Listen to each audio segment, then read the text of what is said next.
A huge shady and immoral business of organ selling to foreigners has developed in China. Systematic, state-sanctioned organ harvesting from non-consenting prisoners of conscience, especially from Falun Gong prisoners of conscience, is happening today in front of our eyes. Is absolutely unacceptable and should be ended immediately.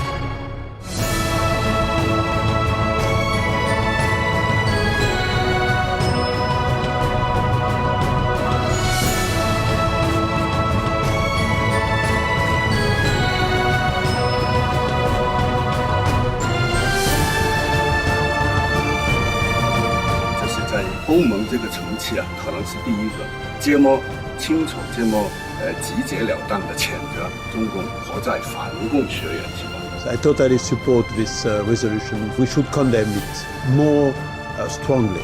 We ask the EU member states to condemn publicly the corrupt and immoral organ transplantation business. It is the European Parliament's obligation to condemn decisively the actions of the Chinese government in this appalling issue that touches the core of human dignity and the fundamental right to life. The human life is as precious, as valued in China as elsewhere in the world. And this is exactly what we're going to say with this resolution. In December 2012, 15 international organizations and groups sent letters to the European Parliament asking them to pass this urgent resolution condemning the Communist Party of China's practice of harvesting the organs of prisoners of conscience. Concerning Falun Gong and human organ harvesting, this is especially shocking form. And I would say that we have to send a very clear message. For us, that is not acceptable. It must stop now, and it must stop everywhere and against anybody.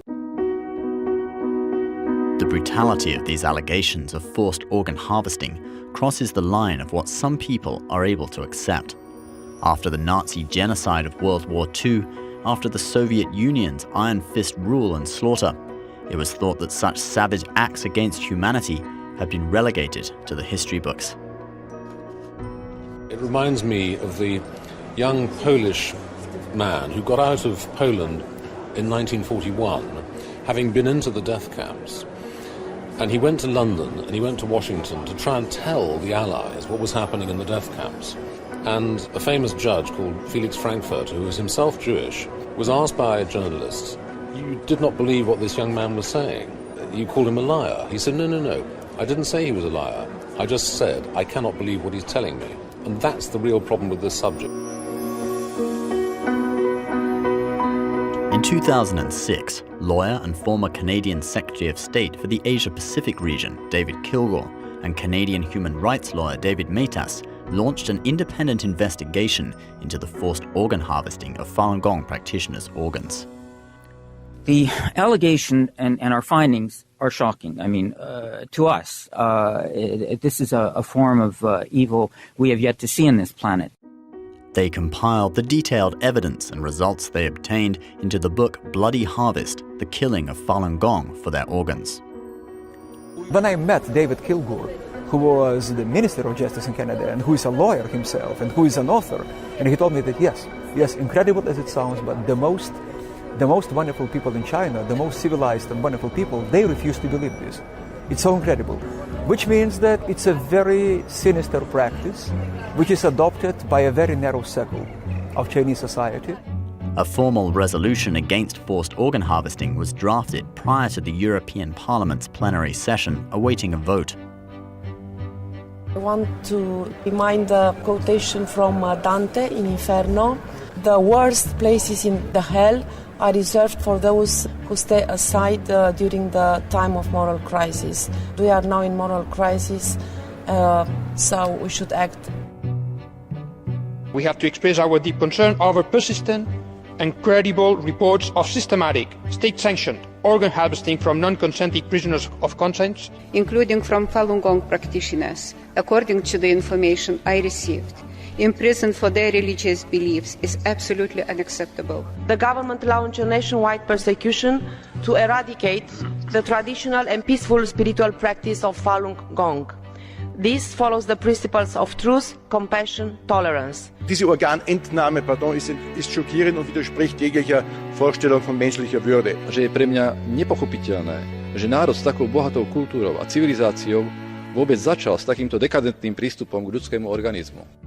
Ich frage mich wirklich, sind denn die Opfer normalerweise nicht die besten Zeugen dafür, was ihnen zugestoßen ist? Oder welche Grund sollte denn Menschen haben, hier etwas Falsches zu behaupten, wenn es nicht ihnen tatsächlich oder ihren Familienangehörigen zugestoßen ist? Und das erinnert mich fast an die Zeiten, wo die Opfer von Stalins oder Hitlers Konzentrationslagern nachweisen mussten, dass es wirklich so schrecklich war. Das kann doch nicht Sinn der Sache sein. Nur weil eine Diktatur sich diese Intransparenz leisten kann, dann das in Zweifel zu ziehen, das, was die Opfer uns erzählen.